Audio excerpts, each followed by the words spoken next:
ॾिठो चिंड ईद जो आया सभन जा यार सुरमो पाए अखिन में सुहिणा कन सिंगार वो अज अली हसन का दार तने सिक में सज समय जो करे कलाम पसंद कयो आ गोठ करूड़े खां अब्दुर्रहमान हजाम गोठ बाड़ाई खां तमाची हजाम निज़ामुद्दीन हजाम गोठ भोणे खां शौकत हजाम गोठ इदानी खां गाड़ी जो ड्राइवर सोराब रहीमो बशीराबाद खां करीमदाद मेहरानी मोहम्मद बख्श मेहरानी ऐं हाशिम मेहरानी पोड़ो मेहरानी ही मोबाइल नंबर आ मुझे दादले शायर अली हसन समेज जो 0346 55 T 535 ककर बरजा तू कोन आए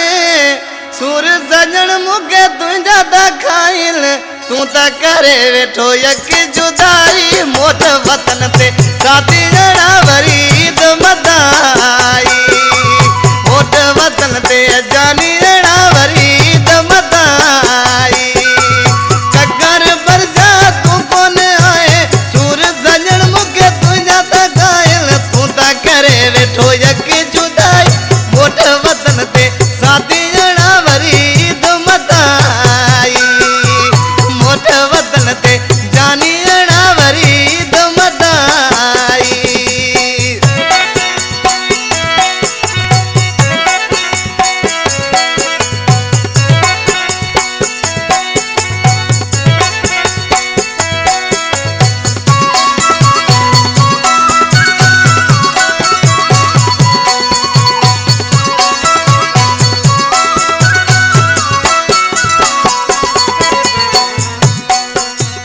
परदेस में जानी जार गयो आ तोला सजन मुझो सास गयो आ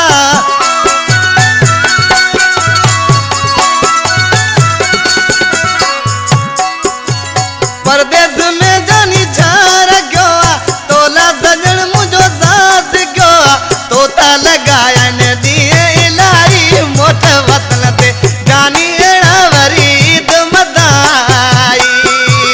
मोट वतन ते साथी एड़ा वरीद मदाई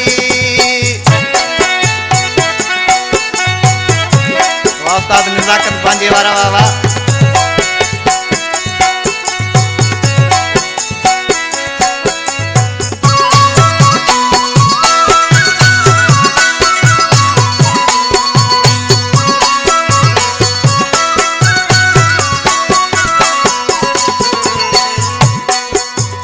हर कोई नो देस पयो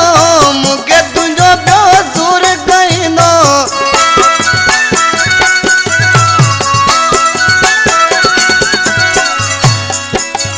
हर कोई नो देस पयो मुके तुंजो सुर कहिनो तू तक जा मुते भलाई मोट वतन ते साथी एड़ा वरीद मदाई मोट वतन ते साथी एड़ा वरीद मदाई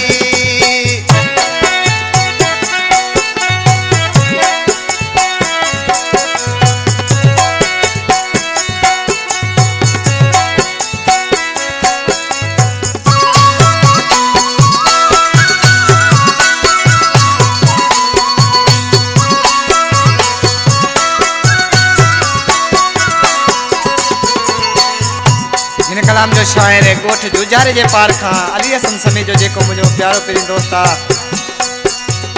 अली हसन तू मानू मिठो आई समेज